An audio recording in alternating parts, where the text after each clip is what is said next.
कहते हैं कि दुनिया में मन सबसे ज्यादा शक्तिशाली चीज होती है। अगर किसी चीज को तुम पूरे मन से चाह लो तो तुम उसे हासिल कर सकते हो। ये मैं नहीं कहता, ये सभी महापुरुषों का कहना है। लेकिन अगर ये सत्य है, ये सच है, तो जो हम अपने मन से चाहते हैं वो हमें हासिल क्यों नहीं होता है? भाई, कोई भी इंसान अपने मन में दुख तो नहीं चाहेगा, लेकिन वो रहता तो दुखी है। हर इंसान अपने मन से तो कामयाब होना चाहता है, खूब पैसा कमाना चाहता है, लेकिन फिर भी वो कामयाब नहीं होता। भला ऐसा दुनिया में कौन इंसान होगा जो अपने मन में ये चाहेगा कि मैं नाकामयाब रहूं या मैं पैसा ना कमाऊं? सोचने की बात है।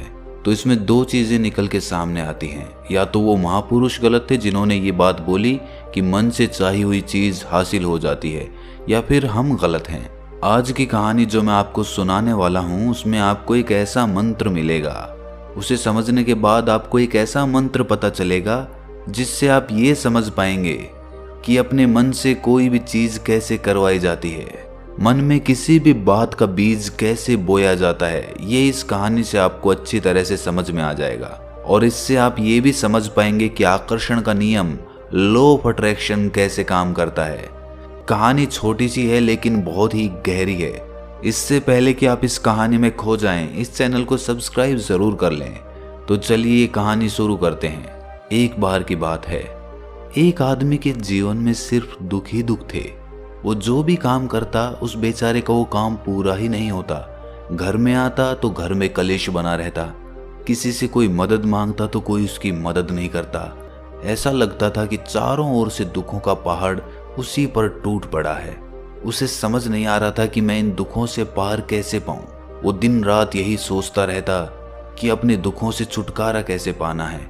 इसी कारण से वो रात में सो भी नहीं पाता था। उसकी आंखों के नीचे बड़े बड़े काले घेरे बन गए थे, जो इस बात का प्रतीक थे कि वो आदमी कितना दुखी है और कितना चिंतित है।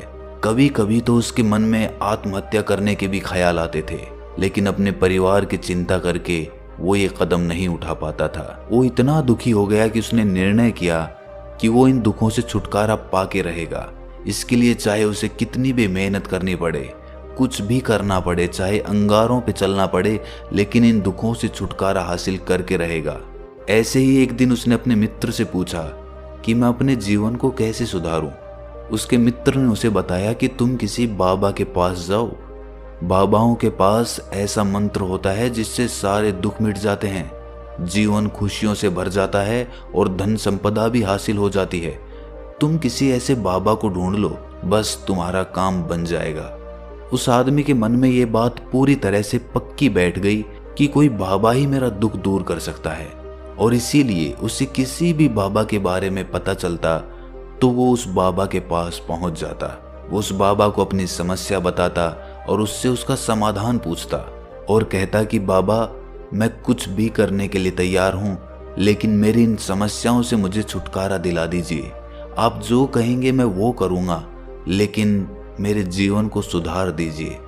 बाबा उसे कुछ टोने टोट के बता देते थे करने के लिए, और बदले में दान दक्षिणा ले लेते थे कि ये टोना टोटका करने के बाद तुम्हारे घर में सुख शांति बनी रहेगी, बस इस टोटके को पूरी विधि के साथ करना। वो आदमी घर लौटकर पूरी विधि के साथ टोने टोटके करने लगा, लेकिन बहुत टोने टोटके करने के बाद भी उसके जीवन में कुछ बदलाव नहीं आया। इसके विपरीत उसका जीवन और ज्यादा दुखी हो गया।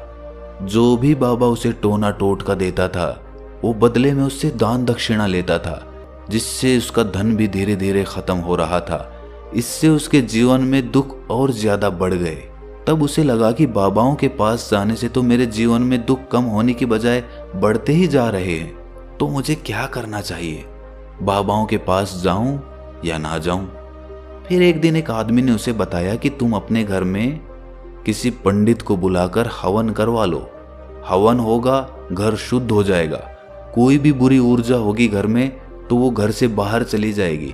किसी पंडित को बुलाकर पूरे विधि विधानों से मंत्रोच्चारण कराओ और हवन कराओ, जिससे घर में सुख शांति आए। उस आदमी के मन में ये बात बैठ गई और उसने एक पंडित को अपने घर पर बुलाकर हवन करवा दिया। हवन अच्छी तरह से संपन्न हुआ। बदले में पंडित ने भी अच्छी दान दक्षिणा ली और उसके बाद वो वहां से विदा हो गया। लेकिन कुछ दिनों के बाद उस आदमी को महसूस हुआ कि उसके जीवन में अब भी कोई बदलाव नहीं आया है। अब वो आदमी पूरी तरह से दुखी हो गया और ज्यादा परेशान हो गया। अब तो उसे लगने लगा था कि मेरे जीवन में से दुख कभी खत्म ही नहीं होंगे। और यही सोच सोच कर उस आदमी का बुरा हाल हो गया था। फिर एक दिन उसे अपने मित्र से एक ऐसे बाबा के बारे में पता चला जो समाधान बताने के लिए कोई दान दक्षिणा नहीं लेता था। उस आदमी को लगा कि ये बाबा दूसरे बाबाओं की तरह नहीं हो सकता, क्योंकि ये दान दक्षिणा तो लेता ही नहीं, और अगर दान दक्षिणा नहीं लेता तो ये सच में कोई सिद्ध बाबा होगा। और यही सोचकर वो उस बाबा के पास पहुंच जाता है। जब वो आदमी वहां पर पहुंचता है तो वो बाबा ध्यान में बैठे हुए थे। ये देखकर वो आदमी वहीं पर चुपचाप बैठकर ध्यान से बाहर आने का उनका इंतजार करने लगा।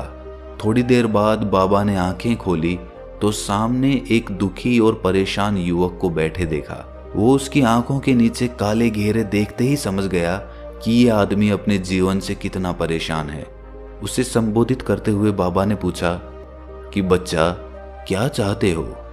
बाबा के पास क्या लेने आए हो? उस आदमी ने कहा कि बाबा, मैं अपने जीवन से बहुत परेशान हूं। मैंने इन दुखों को दूर करने के लिए बहुत सारे रास्ते अपनाए। हर वो तरकीब करके देखी जो किसी बाबा ने मुझे बताई। हर वो काम किया जो किसी भी इंसान ने मुझसे करने को कहा, लेकिन मेरे जीवन में दुखों में कोई कमी नहीं आई।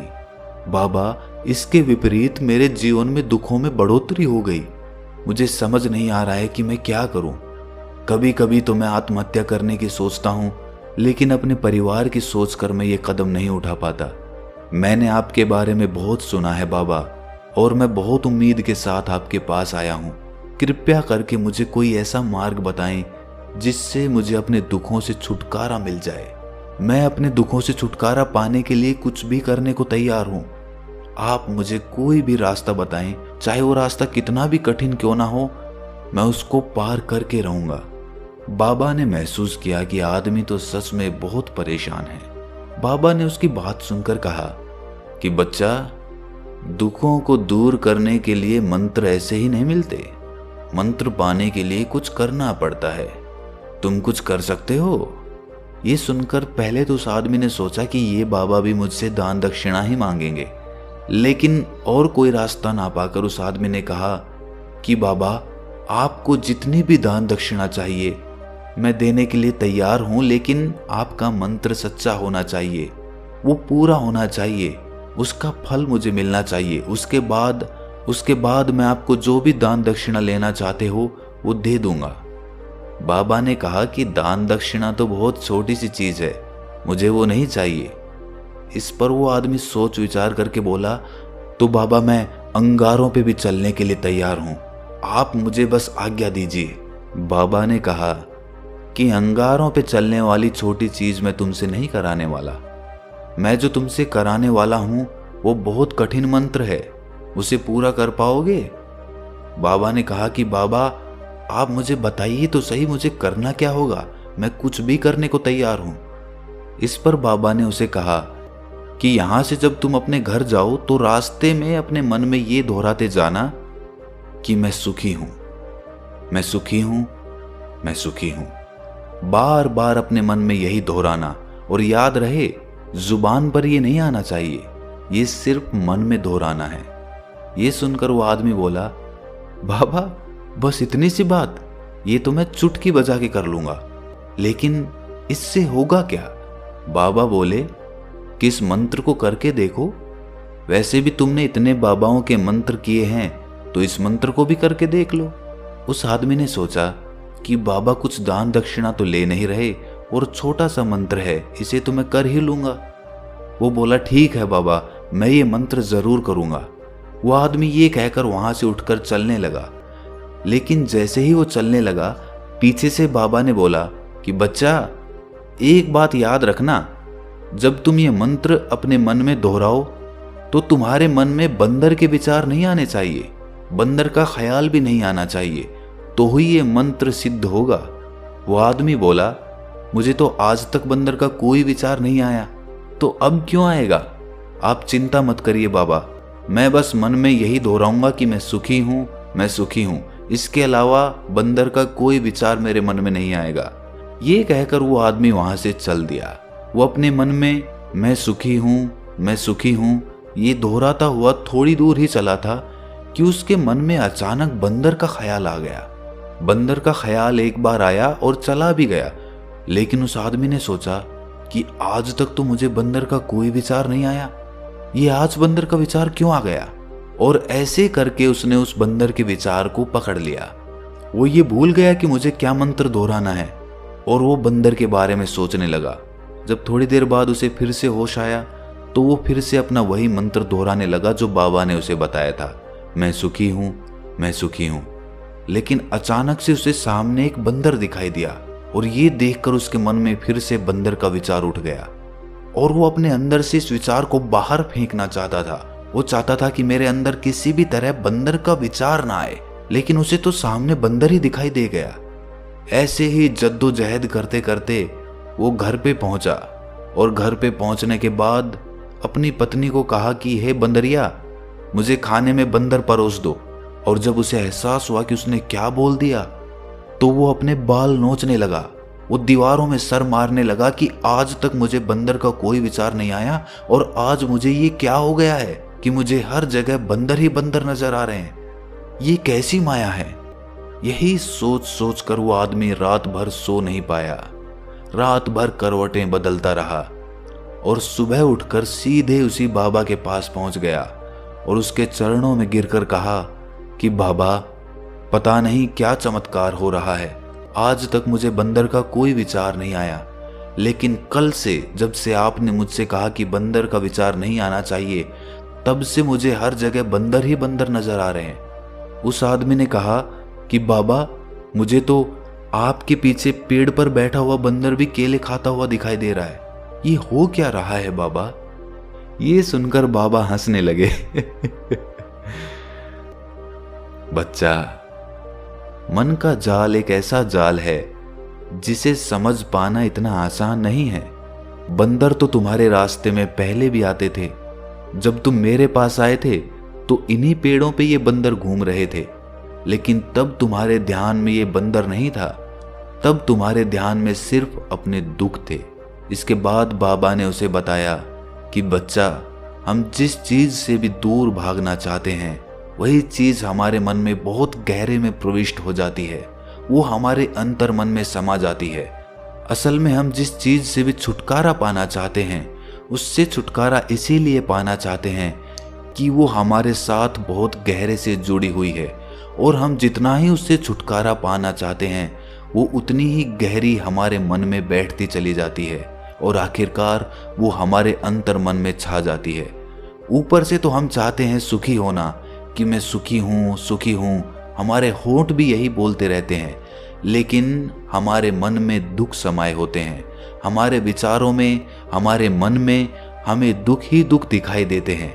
इसीलिए अपनी जुबान से बार बार ये बोलने से कि मैं सुखी हूँ, मैं सुखी हूँ, हम सुखी नहीं होंगे जब तक ये मंत्र हमारे अंतर मन में प्रविष्ट नहीं होगा। इस पर उस आदमी ने पूछा कि बाबा, लेकिन ये मंत्र हमारे अंतर मन में प्रविष्ट कैसे होगा। ये सुनकर बाबा ने कहा कि बच्चा, अपने दुखों से लड़ना बंद कर दो। जब तक तुम अपने दुखों को दूर करने की सोचते रहोगे तब तक वो दुख तुमसे चिपके रहेंगे, तब तक वो दुख तुम्हारे अंतर मन पर अपना राज जमाए बैठे रहेंगे। और जिस दिन तुम उन दुखों के बारे में सोचना ही छोड़ दोगे, उन दुखों से छुटकारा ही नहीं पाना चाहोगे, उसी दिन से तुम्हारी जिंदगी से दुख गायब हो जाएंगे। क्योंकि किसी भी चीज से छुटकारा पाने के लिए हमें उस चीज के बारे में सोचना पड़ता है, और हम जितना ही उस चीज के बारे में सोचते हैं वो उतनी ही गहरी हमारे मन में प्रविष्ट होती चली जाती है। हम अधिकतर समय दुखों के बारे में ही सोचते हैं। हम यही सोचते हैं कि हमारे जीवन में दुख है और हमें इससे छुटकारा पाना है। इसी वजह से बार बार सोचने से वो दुख हमारे अंतर मन में प्रविष्ट हो जाते हैं और हमें एहसास भी नहीं होता।